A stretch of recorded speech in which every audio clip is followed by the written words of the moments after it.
Okay. Hello, and I am live, and no, I didn't start on time, so I'm sorry about that, guys. Um, I am here tonight with Koni Burrows, that atheist lady.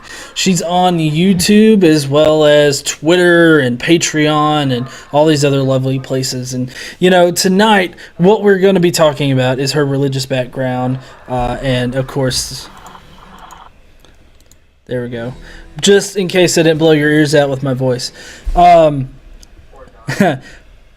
and we do have the live comments on the screen, so please, look at it and comment. Give us your questions.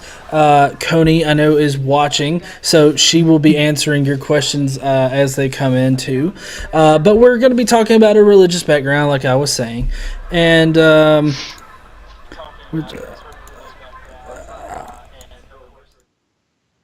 There we go. So many production issues tonight. Okay, finally. All right, there we go. All right, awesome. Now we are on track. So, Koni, how are you doing tonight? I'm good, and it's pronounced Connie, but that's okay. I'm Connie. used to it. Oh, okay, I'm so sorry about that. It's okay. Awesome. Well, why don't you start off by telling us, what your religious background is in particular? Well, I never really went to church or anything until a friend at school invited me in I don't know, like 4th or 5th grade or something, and then I started going to a Pentecostal church, and that was weird. But and then I moved out of the tiny town that I was living in to Del City, Oklahoma, and started going to a non-denominational church where I was really active in the youth group. I went on, a mission trip to the Dream Center in Los Angeles and was pretty active in the youth group. I don't think I ever really believed everything. It was kind of just more something to do. Uh, and I think kind of once I realized that people actually really, really believed it, took it super duper seriously, I kind of started to distance myself from it because it was kind of I don't know, I kind of just thought, well, it's just, a good place to learn morals or whatever. And then eventually later on, I realized it's not even good for that. So, but that was pretty much it. Just from about 10 to 17, I was active in church, and I haven't been active in church since then. Okay. Well, I'm kind of curious. Did you have any unique experiences while you were in the faith? Like, did you attend summer camps or vacation Bible school or study or whatever? Yeah, my first blog post on atheist analysis, I talked about the STARS program that the Pentecostal church had the young girls attend. It stands for Susanna, Tabitha, Anna, and Ruth, teaching you how to be a biblically correct woman, how to be submissive to your husband, and basically how to sit down and shut up and make sandwiches. So, and I talked about the very lack of sexual education that was taught in that class, and talked about how damaging it was in that first blog post. And then also, while I was at the Pentecostal church, I went to a summer camp that was down in southern Oklahoma that had a tabernacle and all of that ridiculousness. Nothing too crazy happened there, other than the usual weird crap that happens at a Pentecostal church every Sunday. But for the most part, it was just, there were some girls we didn't like, so we caught crawdads in the creek and put them in their beds while they were sleeping. Just the usual crap like that. Nothing. I'm guessing all kids do that at summer camp if there's somebody that pisses you off. Well, I don't know. I went to a few church summer camps, and I think the most that I did was I killed a mosquito on my arm. So you had a So little you bit. weren't as mean as I was. That's not a knock against you. I was as I was growing up, I was very much wanting people to like me for my own intimate reasons. But I'm wondering, can you go a little bit more into the whole how to be a proper Christian woman kind of thing? Like, what were they saying about that? Well, just they never actually like told us what sex was. It was just kind of like, oh, when you grow up, your husband's going to want you to go to bed with him. And that, like, they didn't actually say what would happen in bed or anything. So Like they weren't going to actually talk about sex, but they're like, anytime your husband wants to go to bed with you, like, you have to do it. Like, that's your duty as a wife. Like, you have no choice in the matter. That's what you do. That's like pretty much your whole purpose in life, is to go to bed with your husband. And then whenever God decides that your family is ready, then you'll be blessed with children. So, yeah, like, not like, hey, you're gonna have a bunch of sex with your husband, so shit tons of children are gonna result from it. But like, if God decides that you are, to be blessed with children, then God will bless you with children. And that it's your responsibility to have as many children as God decides to bless you with, and yeah, to take care of them and whatever. so is this how the Duggars got so knee deep into children?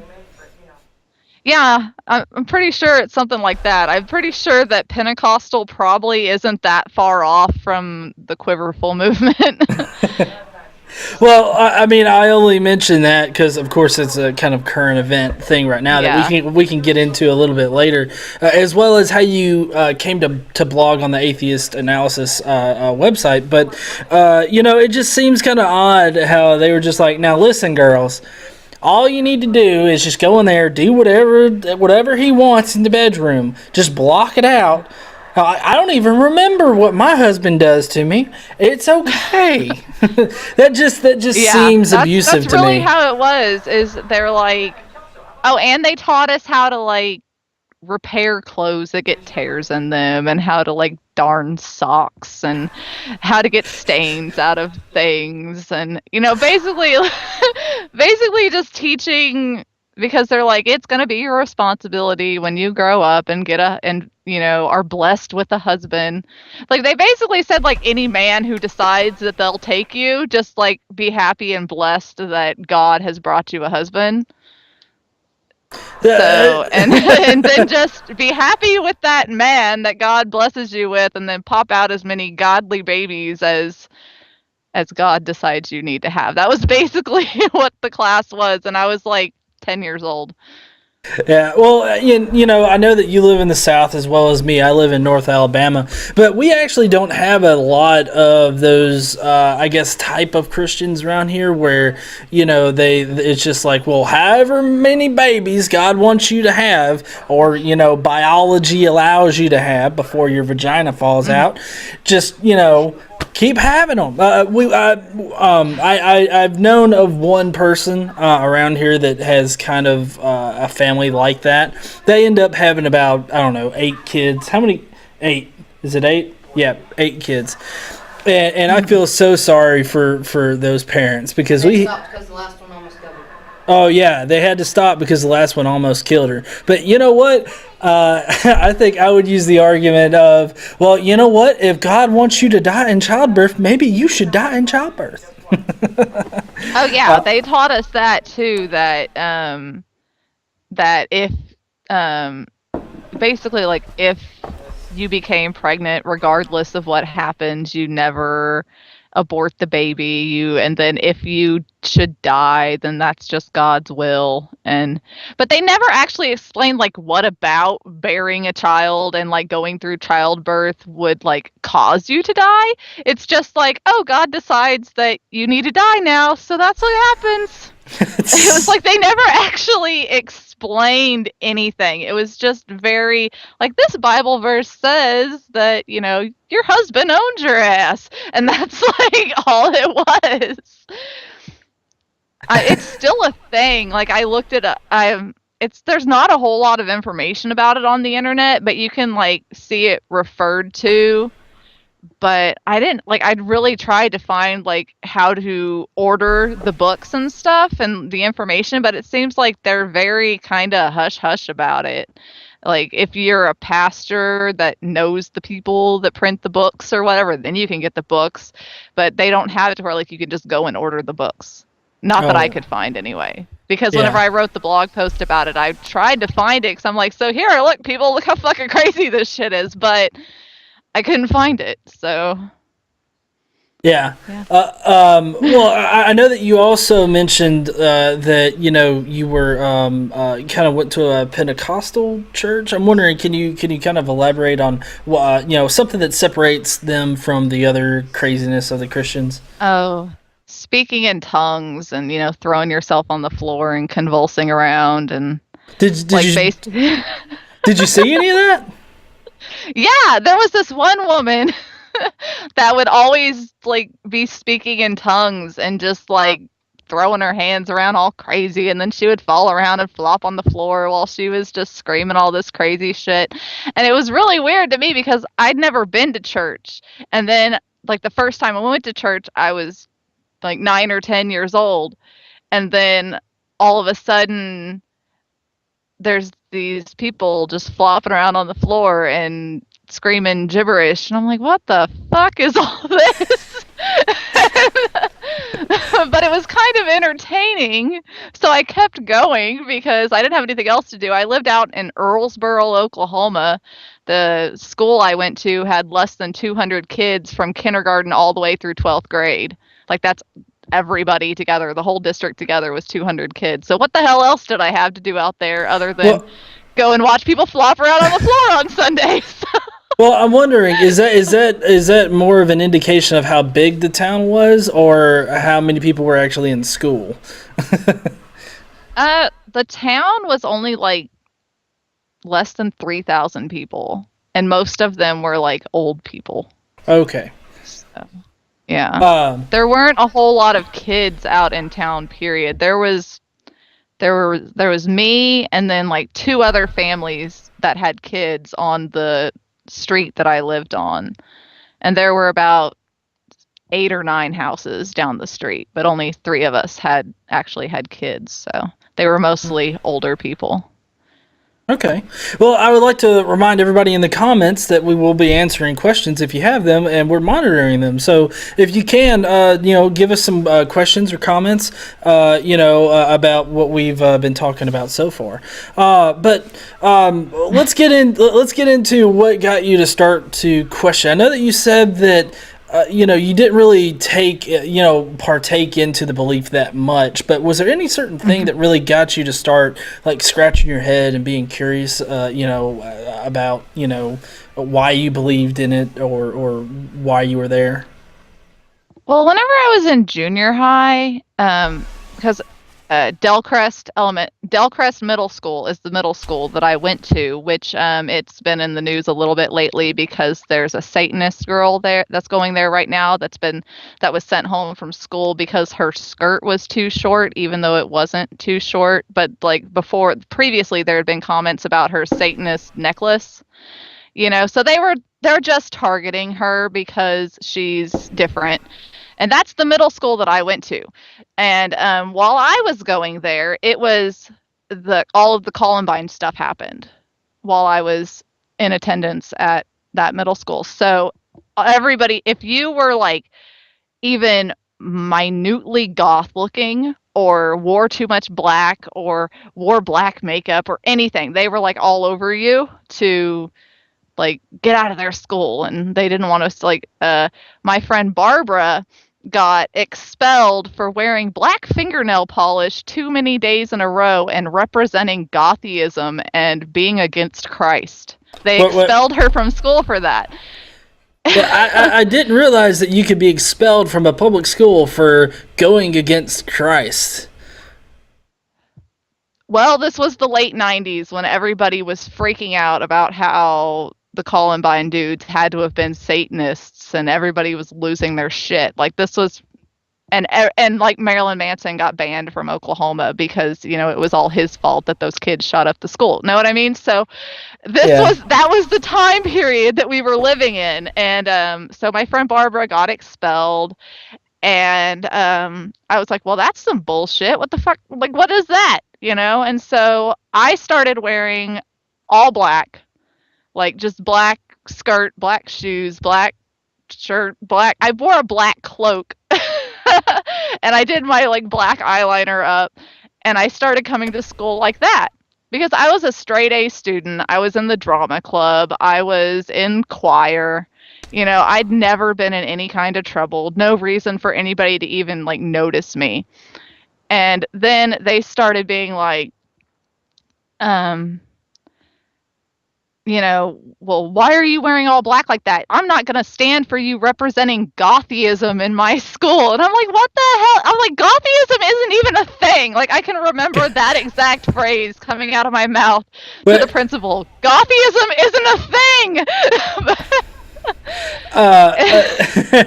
Now, you got to put the right accent on it. Now, I don't know if this is the right one for you, but I just imagine them being like, "What? Why are you up here representing Gothism, huh? Why are you up here representing the Satan and denying Yeah, that's pretty Christ?" much what it was. But then, because I was like, this is just so damn ridiculous, and what can I do now to show them how ridiculous this is? So I started carrying my Bible to school with me, my King James version of the Bible. Started carrying it to school with me every day while I was still dressed like that. And then they didn't know what the hell to do with me because I'm like, I'm a Christian. I'm not representing Gothism. I just like black clothes. What are you going to do about it? Look, black clothes are just slimming on me, and I want to look that way. I was already a beanpole. I mean, I have 4 kids now, and this is what I look like. So imagine then I was like a stick. But, and they didn't know what to do with me, but it pissed them off because I was showing them how ridiculous they were being. And they tried to tell my dad, you need to corral your daughter. She's getting too loud and obnoxious. And he's like, no. Is she breaking any rules? Then leave her the hell alone. So, but that was kind of when I was like, man, this crap is a little bit ridiculous. Like they're... Yeah. So that right there, realizing that was really ridiculous, but that's what kind of got you started questioning whether or not you should be a part of the faith or questioning what you believe in general?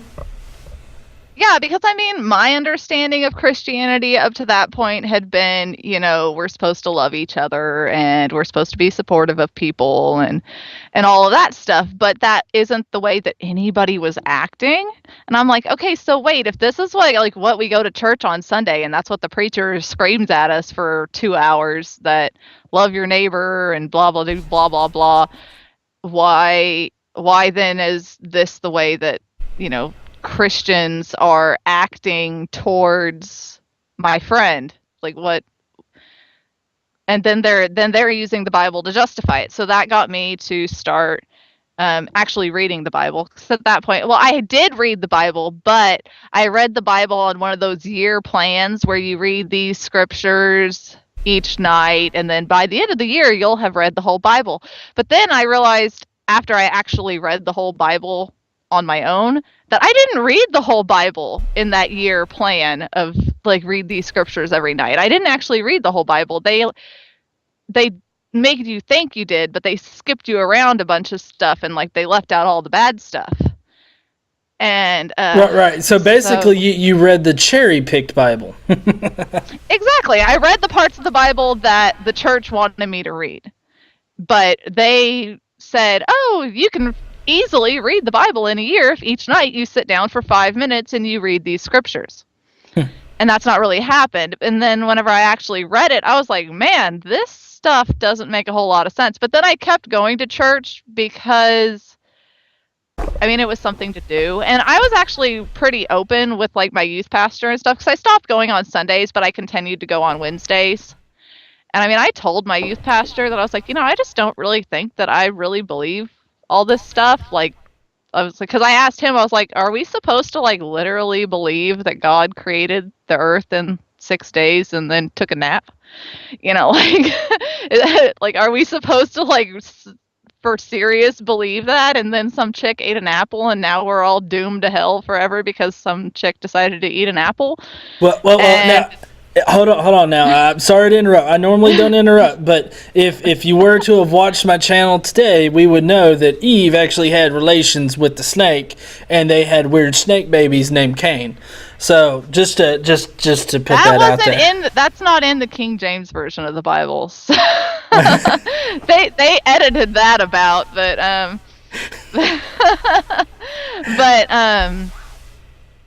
yeah, but I'm sorry. I knocked you off track. It's okay.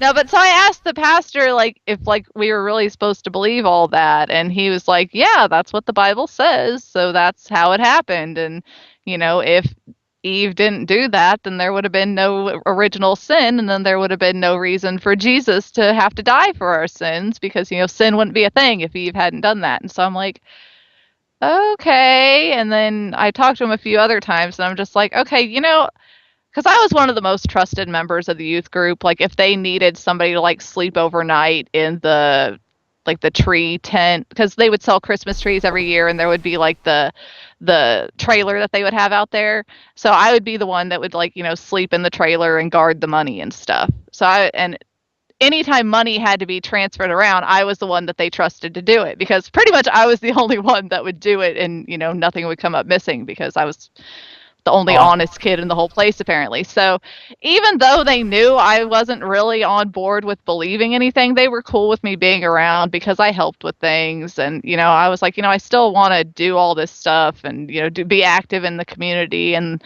helping people and things. I just don't really believe this stuff anymore. So, and they kept it like between us. They didn't like go around telling everybody, oh, Koni doesn't believe anymore or whatever. But then as I got older, and it was really after I never went back to church again after I got back from the Dream Center in Los Angeles. Because I went to the Dream Center in Los Angeles and they turned the old City of Angels hospital into it's kind of like a homeless shelter and things like that. But it was really skeevy the way that they went about going out and helping these homeless people. And like I wasn't okay with it. First of all, they got all over me because women shouldn't be ministering to men. They thought that it was inappropriate that I was approaching men and that I should only approach the women. Well, women didn't want to talk to me, but men were okay with talking to me. And they're like, well, that's how you end up drug under a bridge and raped and blah, blah, blah. I'm like, okay, no. I don't think that, like, here in the middle of the promenade in Santa Monica out by the beach that that's unlikely, And I got like 30 dudes to smash into our little van and come back to get fed and get a shower and everything. And they were like getting on to me because I shouldn't have gone against their rules and ministered to men. And but really I wasn't ministering to anybody. They were like, no, I don't want to go there and have to listen to them preach at me and blah, blah, blah, and tell me how I'm, a sinner and that's why I'm homeless and all that. Cause that's what they did. So at that place, that was the thing I had the problem with is they're like, oh, well, the reason that you're homeless is because you're being punished by God because of, your sins. And if you come to Jesus and go through our little program, because if they did live there, then they had to go through this little program that basically, brainwashed them into being Christian and all that stuff. But I just told the people, I'm like, hey, I don't really believe all this shit either, but come, you can stay by me. I will stay with you. You don't have to talk to anyone else. Just come with me, get your shower, eat. We'll sit through the stupid little sermon together. We'll make fun of it. We'll, giggle in the corner, whatever. But, I just want you to get fed and get a shower. And then, like, I know it's bullshit, but let's just get you fed, Yeah, you had more of a humanist kind of drive to help them rather than, this whole evangelical kind of drive. Yeah, exactly. And that's why after I got back from that trip, because, they were all over me. They're like, you're not ministering the word of Jesus and blah, blah, blah. And that's the whole purpose of this is is to bring people to the Lord. And I'm like, I thought that the whole purpose of helping people was to actually help people. Like, yeah, you're not helping them to bring them in for a couple hours and preach Jesus to them. That's not helping anyone. But they would make them sit through that 2 hours of Jesus crap, while they're hungry because they haven't eaten in like a week or something. And while they're hungry and dirty and miserable, they're preaching to them. And then they get them to like sign this little, paper saying that they have accepted Jesus as their Lord and Savior before they'll even feed them. And I was like, this is fucked up. And then I never went back to church after that. Like, I never once. I got back from Los Angeles, got off the airplane, went home, and never went to church again. Yeah, well, like, I've never set foot in a church after that. I got to tell you, extorting, a belief in Jesus is always the best way to get in through the pearly gates. Apparently so. Yeah. To answer a few of the questions that have been posted, Before the Internet wants to know about the GoFundMe for Leah, which we did have on the topic list to talk about a little bit later. So that was a very good question there, BTI. Jacob wants to know about my opinion on aliens. If you can show me good evidence, I'll believe there are aliens that are here. But, to me, as far as the aliens go, I mean, it's really ridiculous to think that we're the only ones in the universe. So the chances are they are out there, but whether or not they have like visited here, I haven't seen good evidence for that. What do you think about the aliens thing there, Connie? Well, like you said, it'd be probably kind of arrogant to assume that we're the only planet in all of the cosmos that happen to have everything happen just right for there to be some form of life on it. But I don't think that there's any evidence that anything has came and visited us, just in the way that, we haven't gone and visited anywhere else. It's just the science for us isn't there to accomplish such a thing, and it would be quite a feat for something else, some other life form to have accomplished it also. But if the evidence were ever presented, then I would believe it. But I mean, there's probably some form of life that's possibly similar to us or nothing like us, off living somewhere that we haven't discovered yet, but we don't know. So I'm not going to be like, oh yes, aliens, because we don't know.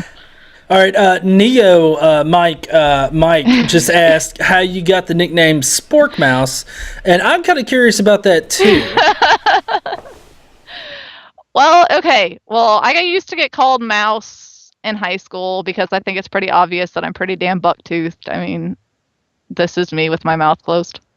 So that's as much as it closes. So I've got an overbite and my teeth are huge and I've got giant ears. So my friends used to call me Mouse in high school. And then Spork, I don't know. I have some obsession with the word Spork. And whenever I was making my Skype name, because now I changed it. That's not my Skype name anymore. But whenever I was making it, I don't know. I was just like, Spork Mouse. Okay, that works. It's not taken. So it wasn't like, I don't know. Yeah. I just did it. Yeah, and in the comments, I have to agree with Before the Internet that the Vigilant Christian is confirmed Illuminati. If anybody follows Creationist Cat, you know that he is definitely Illuminati confirmed. If you don't follow Creationist Cat, go and subscribe to him. He's pretty awesome. Also, go and subscribe to Connie's channel, That Atheist Lady. The link is down in there. She's got all of her links down in the description. Go down there and look at that. Also, a shout out to Godless Lesbian in the comments section as well as everybody else. Now, what I want to get into next is how was it you making that transition from being in kind of like the religious community out into a more secular community? Well, I mean, around the time that I stopped going to church, a lot of other things happened in my life. My dad had a stroke. He was 37 and he had a stroke. And so, like, he actually went in for open heart surgery while I was in Los Angeles at the Dream Center.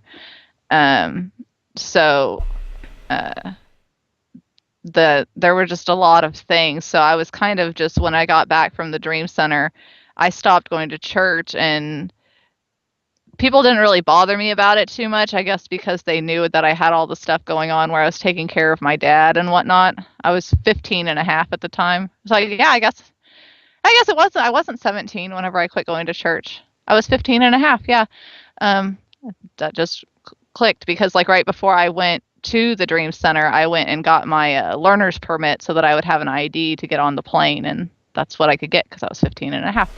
Okay, but yeah, so people didn't really bother me about it a whole lot. They just kind of assumed that I wasn't coming to church because I was busy taking care of my dad, because my mom's never been, like, involved with my life. I stopped living with my mom when I was about 5, and so I was raised by my dad and everything. So it was just me and my dad. So I had to take care of him, and no, I didn't really talk about it until I was about while I was pregnant with my daughter, my oldest daughter, when I was 17. I guess it kind of came up because, people are like, "Oh, well," then, religion comes up once you start having kids. People just want to talk to you about that stuff. And then because everyone's like, "Oh, we always thought you were such a good little Christian girl that, you would never be the one that would get pregnant in high school," so, um, like, we thought that you had been taught better than that, or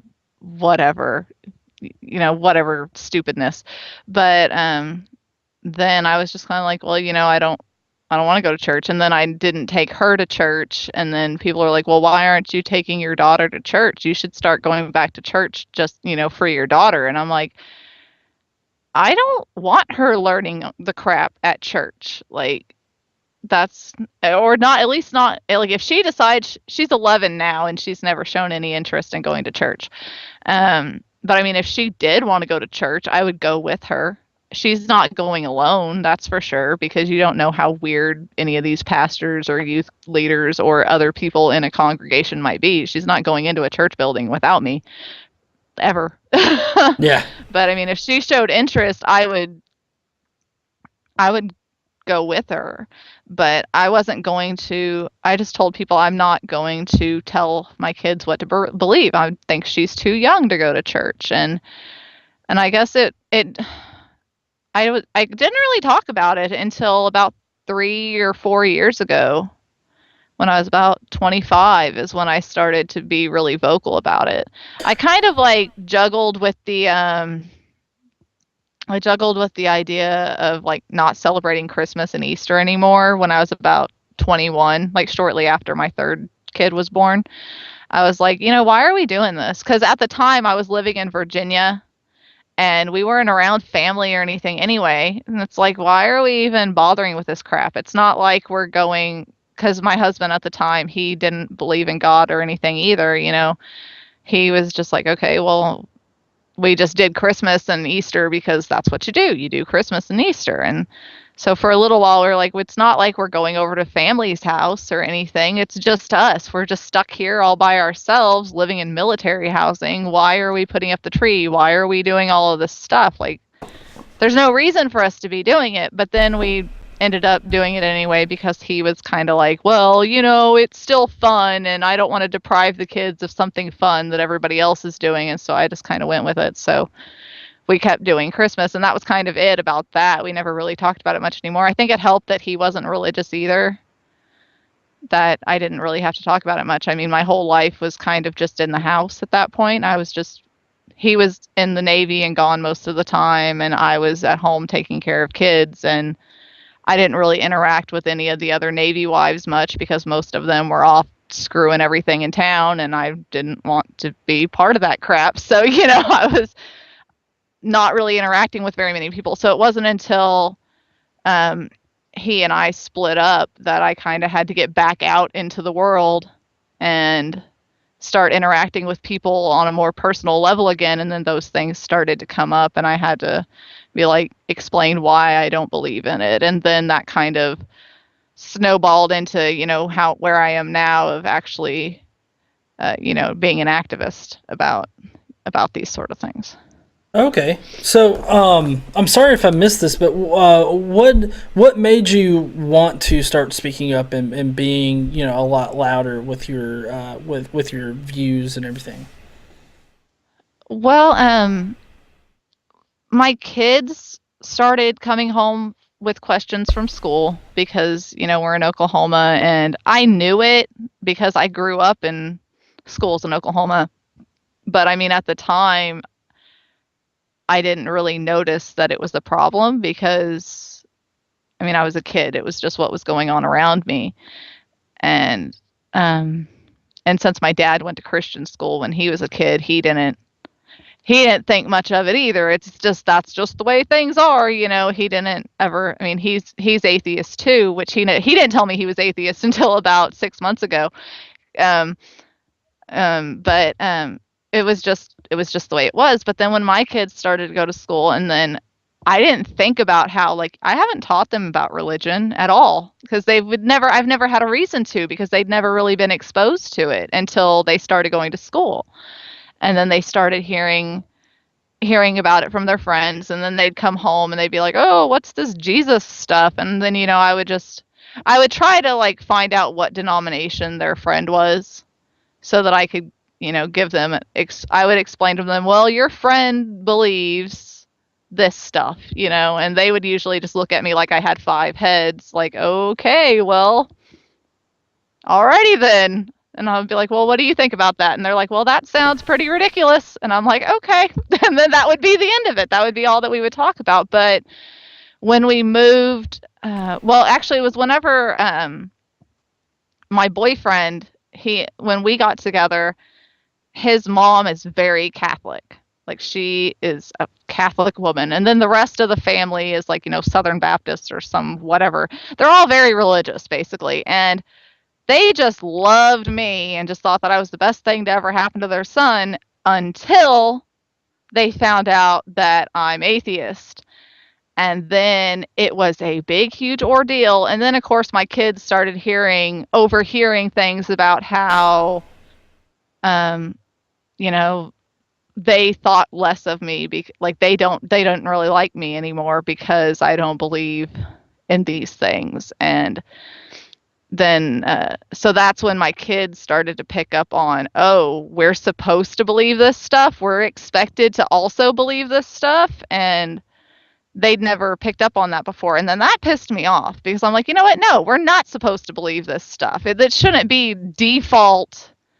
a cultural default to just believe this stuff. And then, like, they started to pick up on how rude his mom was being to me because of it. And it was very like, well, she was always very nice and she liked mom before, and now she finds out this thing about mom, and now she's being completely different to mom. So this must be like a really bad thing. Mom must be doing something really, really wrong, and we don't want to be really, really wrong like mom because we want people to like us. And I was just like, no, that's bullshit. And I'm not going to be quiet about it anymore. I'm going to go and tell everybody in the world that I'm atheist. And then people are like, but we had no idea that you were atheist because you're just so nice and sweet. And I'm like, what the hell? I'm nice and sweet and I'm kind to everybody. Hashtag atheists have no morals. Yeah, exactly. Did you see my atheists have no morals tweets? Oh no, I didn't. I've kind of been using that very sarcastically whenever I've seen, because I see a lot, like, on Facebook, Twitter, and all that, and it just seems like a lot of atheists nowadays are really getting the heat from certain religious groups, like the far right religious people that think that America's founded on the Christian faith, and you gotta have God in your life in order to be good. Well, yeah, because that's a lot of what his mom was saying to me, she's like, well, how are you going to raise your kids to understand the difference between right and wrong? And she said she felt sorry for my kids that I was condemning them to hell by refusing to teach them the proper way to be. And just shit like that. And I was just like, fucking excuse me? And that was when I was like, you know what? Fuck these people. They do not have they are not some moral, they don't have any moral high ground. They do not have a monopoly on morality. And I mean, I won't go into any shit, but she has no fucking room to talk about how I'm raising my kids. And so, and it just pissed me off. And I was like, you know what? No, I'm not going to sit around and let people talk crap about other atheists like that. He's like, yeah, there are some atheists that are complete dickbags and go around doing all kinds of horrible stuff. But there's also Christians that are complete assholes and go around doing horrible stuff. That's just humans. Humans oftentimes are assholes to each other. It has nothing to do with where they believe we go after we die, or what magical being they pray to or don't pray to. It has nothing to do with that. It's just human nature that some people just happen to be assholes and other people aren't. Yeah. And so, and I'm like, you know what? So I'm not going to be quiet about it anymore. I'm going to talk about it. And because I've never stolen from people, I don't even have any speeding tickets or I have like zero criminal record of any kind. I'm like probably like one of the most squeaky clean people that you could like pull out of somewhere. And they're like, oh my gosh, you're atheist? Now that just totally changes our opinion of you. And now we think you're just horrible. And we are sorry that our son is with someone like you. And I'm like, someone like me who is supportive of anything that he decides to do with his life, that pushes him to be a better person, that loves him regardless of anything, like, you're sorry that your son has somebody that loves him? What the hell is wrong with you? Like, you should be happy for your son. I'm not sorry for him. Yeah, I would think so. We do have a couple of really good questions from Moose Girl or Christina in the chat. But the first one's about the Duggars. I want to get to that here in a second. But she wanted to know that she pointed out how most activists now are men, of course. And in general, most atheists that are really outspoken are men. And she's wondering, how would you suggest to get more women to speak out in the atheist movement?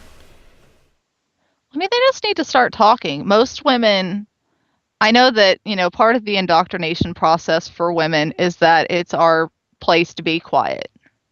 Like something else that Boyfriend's mom has said to me is, it is not ladylike of me to hold such strong opinions and to express them. To which I say, you know what? Fuck that. I can have any damn opinion I want, and I can say it anywhere I want to say it, and I'm not going to go and ask, my man if it's okay for me to say stuff. I'm just, whatever. I'm going to say whatever I want to say, and because I'm an individual person, and he is also an individual person, and he could say whatever he wants too. But that's something, I think that's something that bleeds over from indoctrination. Like, women stop being atheists, but they still have that mindset that what they think or their opinions don't matter as much because we're women. And I think that women just need to understand that is something that they're struggling with in their subconscious, and tell that little voice in their head to shut up and just do it anyway. Because that was a problem I had. I was like, that's why I was always real quiet about it. And, whatever, it doesn't matter. Religion isn't that big of a deal. I'm just going to hush about it, and people don't need to know, or whatever. And then I realized that I was doing that to myself, that I was saying, oh, you're just a mom with 4 kids, and who cares what some, mom in Oklahoma has to say about things. my opinion doesn't matter because I'm not important. And it's like, everyone's important. Anybody could come up with some really important thing to say that changes the world in some small way, but nothing changes anything if you just sit in the corner quiet. But that's just what women need to do, is just start talking. Regardless, don't worry about what people are going to think about your opinion or how important you feel like you are. Just talk. Yeah, I think that's really good advice. And like I said, we're going to get to the Duggar question as well as the GoFundMe question here in a second. But Godless Lesbian actually just asked a question that I think is very important, especially with you being a woman activist in the movement. How do you deal with trolls? Because I know a lot of people like to highlight trollish comments and make it seem like they're the victim or something like that, and that that those are the only kind of comments that they receive. I'm just kind of curious, how do you respond to trolls? Well, my first trollish comment that I dealt with was whenever I won the David G. McAfee meme contest with my meme that said, God's word is clear, 41,000 different denominations can't be wrong. And that meme won. And then whenever the book came, I took a selfie of myself holding the book, showing where he signed it. And I wasn't wearing any makeup. My hair was a mess. I had just got home from work and pulled it out of the mailbox. And I just took the damn picture because I don't give a fuck. I don't care. I'm not going to go and spend an hour in the bathroom prettying myself up before I take a selfie with my book that I'm excited about. I'm just going to take the damn picture. But so then David G. McAfee, shared it. And then some dudes called, he says, "What an ugly, crooked tooth, poor vision having cunt," or something like that. He called me a cunt with crooked teeth and poor vision. And so I just came back and I said, I was like, "Thorough insult, good sir. First of all, extra points for using my favorite word. I love the word cunt. And you are fucking spot on, dude. I do, in fact, have poor vision and my teeth are pretty damn crooked. Good job, dude." You're right. I do all of those things. We have come to different conclusions. I don't feel that I'm ugly, but hey, that's everybody's opinion. If you believe me, wearing glasses and having crooked teeth makes me ugly, then that's your opinion, dude. But I don't think so. No, I mean, I don't think so either. But I mean, I think using what I would call that the Bugs Bunny method for handling trolls is the way that I think about it. Because and where I get that from is actually that Chris Rock movie.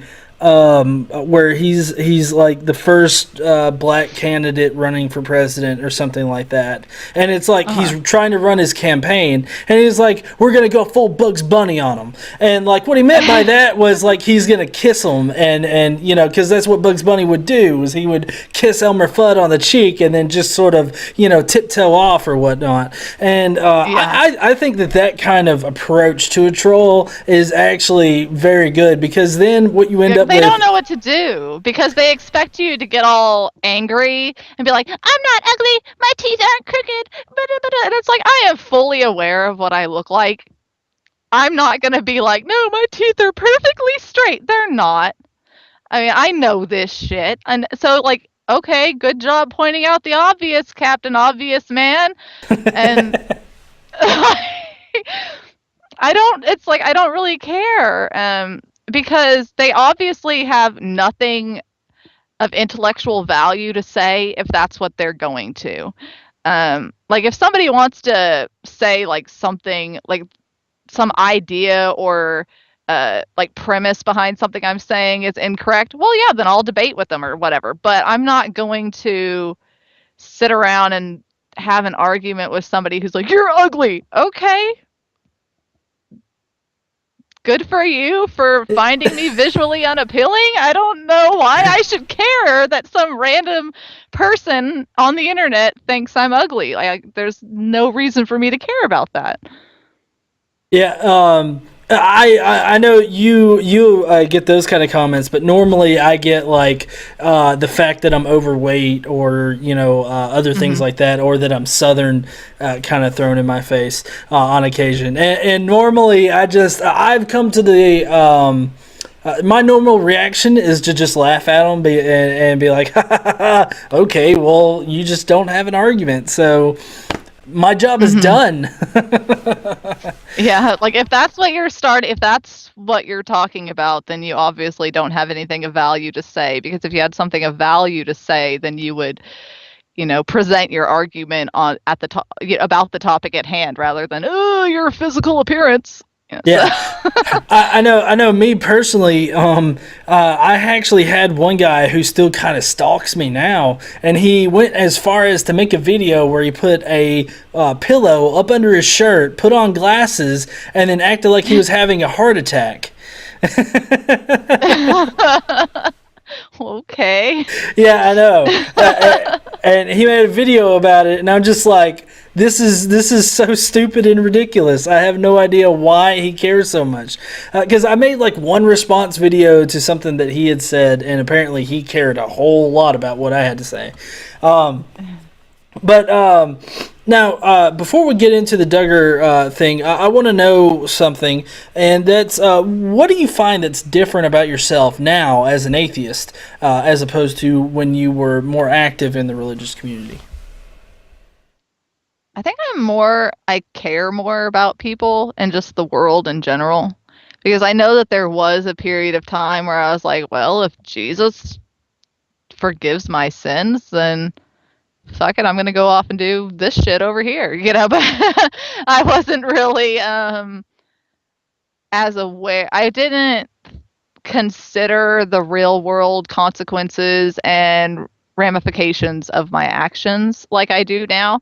Because now what I teach my kids is, yeah, technically you can do whatever you want, but before we do something, we need to have a why and a what if.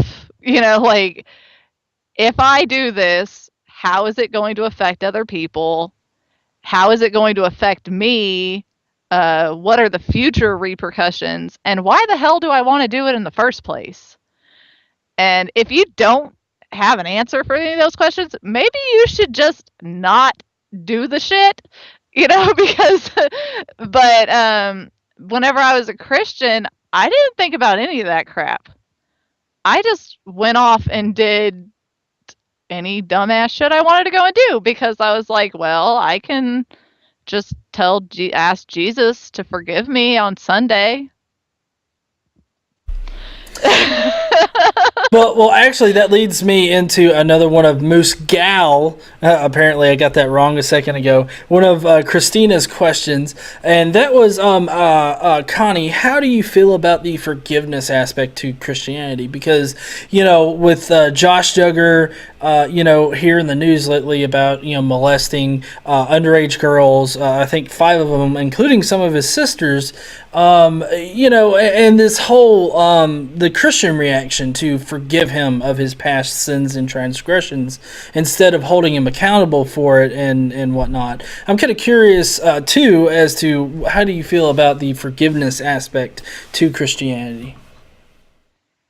I mean, I think that it's all well and good that they think that their God forgives them, but I think that it's ridiculous that they expect other human beings to forgive them, because their God is some all powerful blah blah blah being, and with supposedly emotions and things that are superior to that of humans, but they expect people, like, just normal average everyday people who they think are so, subpar to their God, to extend the same level of forgiveness that their God would. And so that just doesn't make any sense to me, that they would even expect that, because they, like, that just doesn't make sense. But I mean, um forgiveness isn't for the person that you're forgiving. Forgiveness is for yourself.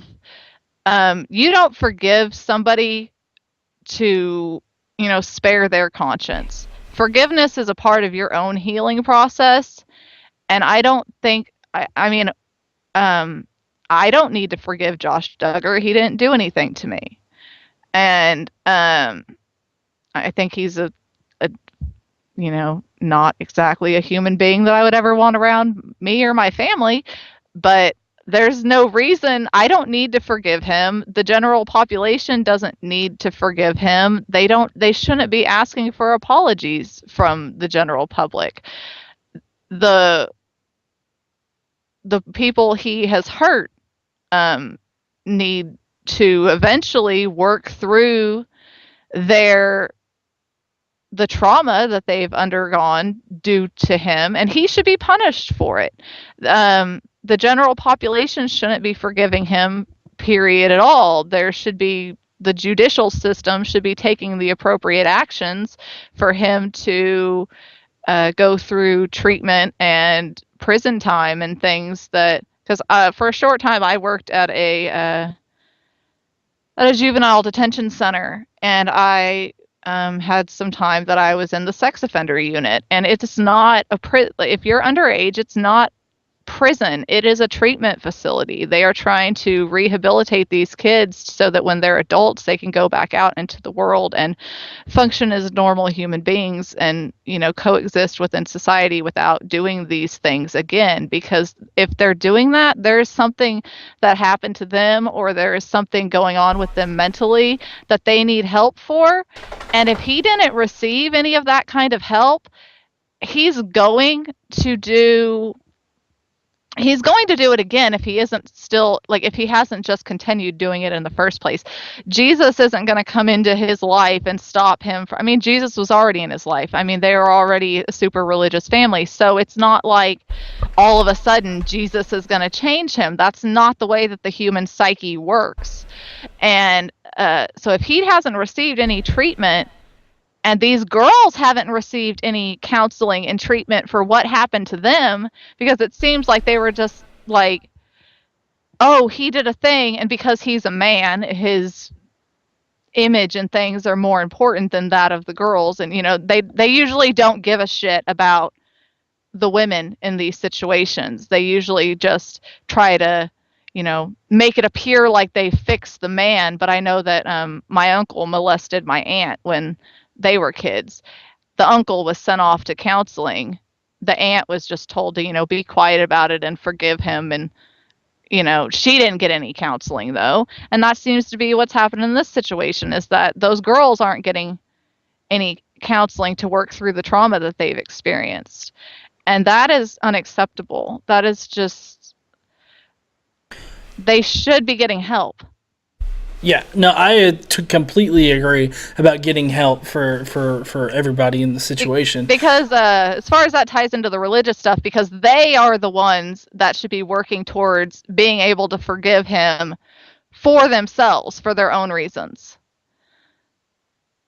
Well, I know my contention with the forgiveness aspect of Christianity is that it allows people to become repeat offenders when they could be stopped, early on in the process. Because if you look at a lot of the religious sexual abuse stories that are coming out, a lot of them were either caught or confronted about it prior to being caught. But because of this forgiveness aspect in Christianity, they get to reoffend. They get forgiven because they disclose their prior transgressions, but then they're like, well, that's between you and God, and so that kind of thing. And so that's exactly why I won't let my kids go to church, because there have been so many churches in this area that the pastor is a known sex offender, or has been, or he might not be on the sex offender registry, because they kept it within the church or whatever crap. And they're like, well, we know that previously he has done these things, but he has come to God, and so now it's all okay now. And then it comes out that he's like making child porn in the nursery, and he gets arrested because he's saying that shit, because he knows if he says, oh, I've come to Jesus, then they're going to be dumb enough to let him be around their kids. And so it's like, he never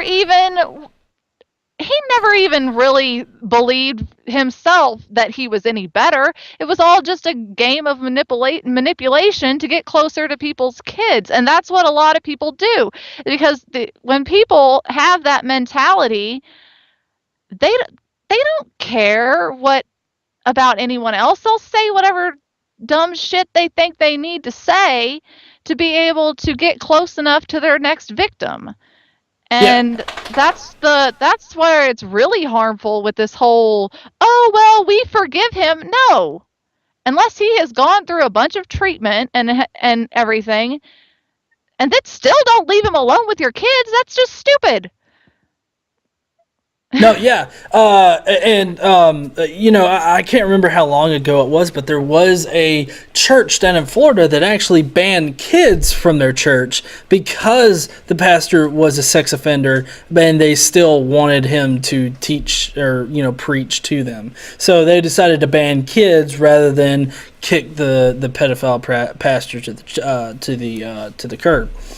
So it's amazing at what lengths the religious people will go to in order to quote unquote forgive somebody or just ignore and give them another chance because God's giving them another chance. And it's like, well, guess what? That chance is supposedly so he can go and sit up in heaven when he dies. Like earning some prize after he dies is not some justification to give him extra nice crap here in this life, the one that we're all actually living and the only one that we really know for sure exists. Like, you don't get a get out of jail free card because you think you're going to get something after you die. That is just absolutely ridiculous. Well, yeah, and another thing that I like to kind of bring up and compare is the fact that if you leave someone to to consult God or it's just between you and God as far as all this is concerned. Like if you say that to a pedophile, then that's basically a pedophile asking another pedophile for advice because he's really just confronting himself talking about to himself, exactly. And what good can come out of that, I mean, I just don't see which is evidenced by all of this crap that we see happening all the time, and all the priests and the crazy pastors and this Josh Duggar, all this stuff. It's just evidence that doesn't do any kind of good. They need to talk to someone else who is trained in helping people figure out why they're doing these things, what happened to them when they were kids, and work through their own issues so they don't feel the need to do these things anymore. Exactly. To really change subjects here, because we're kind of nearing the end of the interview, I really want to talk about the GoFundMe that you set up for Leah. I'm actually not too on the up and up about the story, although I have heard about it. Can you, for those that haven't heard about it, can you kind of inform them about the backstory to it and then what you did in order to try to help the situation? Well, Leah is the atheist mother in Duncan, Oklahoma that went to the American Humanist Association and reported the unconstitutional Bible distribution that happened in her son's third grade class. And when that happened, the town just went apeshit. Like they just, if you go to my Facebook page, there is a post on there because I didn't want to out like all of the crazy stuff that had been said. I did an interview with her and we talked about, some of the things that were being said to her, but I didn't want to like out it. But people, since we've started the GoFundMe, they've been saying we don't believe that any Christians would really say such things. So now I've posted the screenshots of like the actual stuff that was said that's making her feel unsafe. And so I'm running this GoFundMe for her so that she can get the $30,000 that she owes on her house because it has some foundation issues. It's going to be hard to sell. It's up for sale, but it's likely going to take forever for it to actually sell, and they can't afford to move and have two mortgages or be paying rent somewhere and paying that mortgage. So I'm helping her get out of that area so that because when I went down there, it was really weird. It was so bizarre because I met her at the casino and we like went in to eat with her and her two sons. And everybody was just staring at us and following us around, and there were people sitting at a table not that far from us, and they were just straight up turned around in their seats, like hands on the back of the seats, just like staring us down. Oh, there's the atheist women. Yeah, exactly. Like they were at the zoo or something. It was Throw peanuts. So weird. I hear they do tricks. Yeah, it was so bizarre. And then so I just smiled and waved at them, and they turned around real quick, like they thought we didn't notice, like that they were looking at us. And then there was some other guy walking around taking pictures of us, and then people were driving by, screaming stuff at us out the window and flipping us off. And this is what she's dealing with every time she leaves her house. Wow. Every time she leaves her house, that's what's going on. And then you have the people talking about in the town Facebook groups about how she needs to be gutted and hung on a fence in the Middle East. And snitches end up in ditches. And the snitches end up in ditches. Comment was from the police chief's daughter. I gotta love it. I don't know why it is, but it seems like police chief daughter's sons, whatever, and then pastor daughter's sons or whatever, tend to be some of the vilest people out there. Yeah, they think that they can do whatever they want because of who their daddy is. But and then of course in a shortly after comment, Jesus loves you even if you don't love him. Okay, thanks, lady. So let me get this straight. They're like, you need to be gutted and hung in the Middle East, but you know what? Jesus loves you still. Exactly. That's exactly what happened. That's exactly what they're doing. These people can't be serious. But they are, because there's 160 something churches in Duncan, Oklahoma. Duncan, Oklahoma is not big enough to need 160 something churches. Well, okay, I refuse to refer to them as churches anymore. They are businesses. So yeah. There's 162 of the exact same fucking business in that town. Can you imagine a town filled with 162 different versions of Starbucks?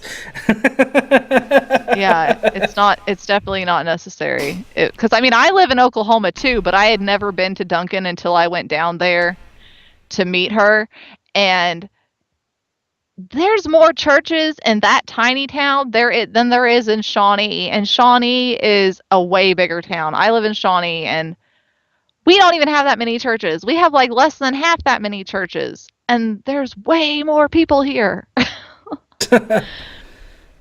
Man. So but yeah, the GoFundMe is running, and last I checked it was at almost $2,000.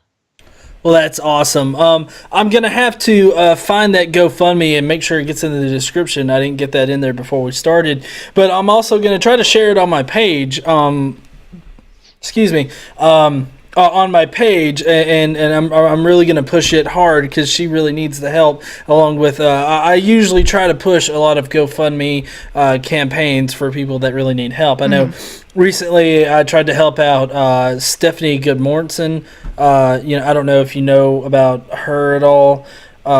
She was having a problem with a faith healer, but I do my best to try to help out with the page with what little reach I get on Facebook. Your reach is bigger than mine.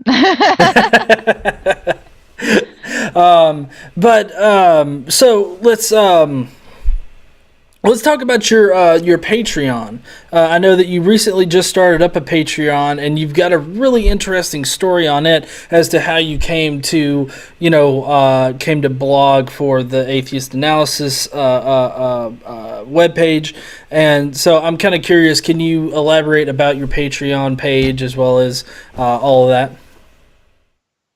Well, I'm doing the Patreon because I don't have a ton of money to just go around and do all of these things, but I want to be able to travel to, like I traveled down to Leah. I want to be able to travel to people that need support so that I'm not just, typing, "Oh, I support you" on Facebook. I actually want to go and, hug them in person and show them that I'm serious about helping them with these issues and that they're not alone, because you can say all day, "Oh, you're not alone," and people can like write comments to you, but it doesn't really feel real until someone's actually physically there with you.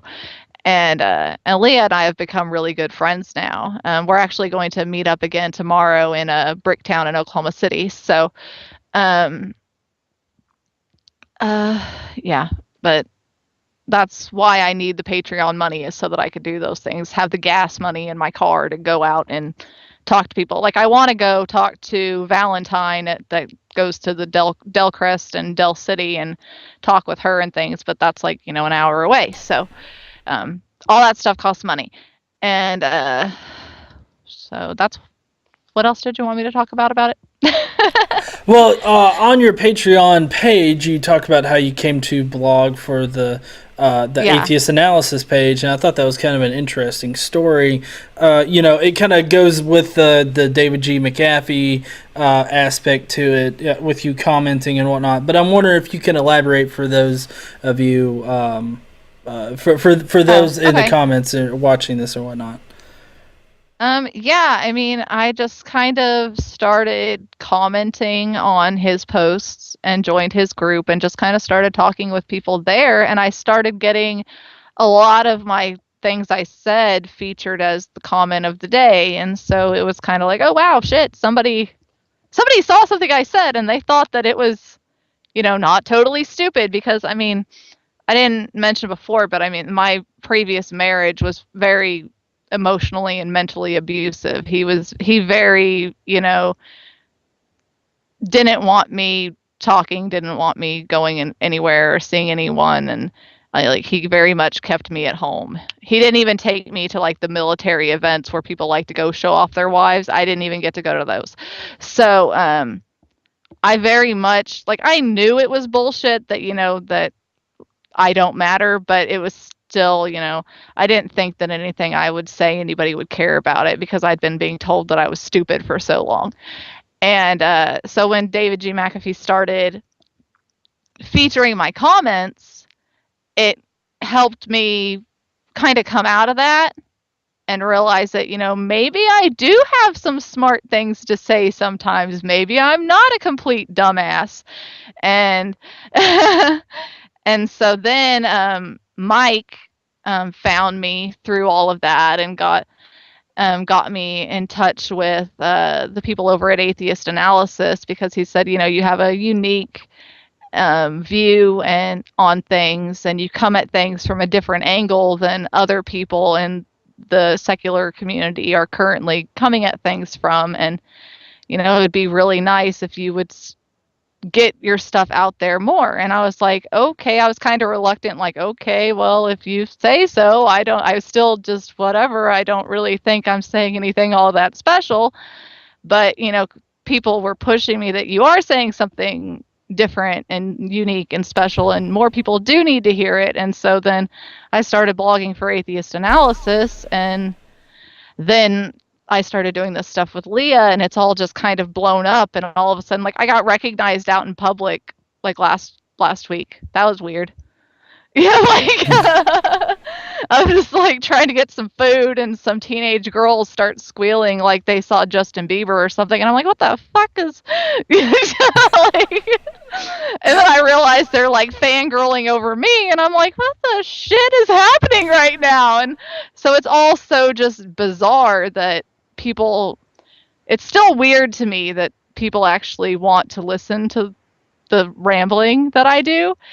But that's kind of how it happened, was that I just kind of passively said some shit that I thought didn't matter and nobody would really notice, and then people noticed it. And so that goes back to what I was saying, that just talk. Somebody might notice it. Somebody might notice it and go, oh, whatever, and then just go on with their day. But somebody might notice it and it might actually make a difference somehow.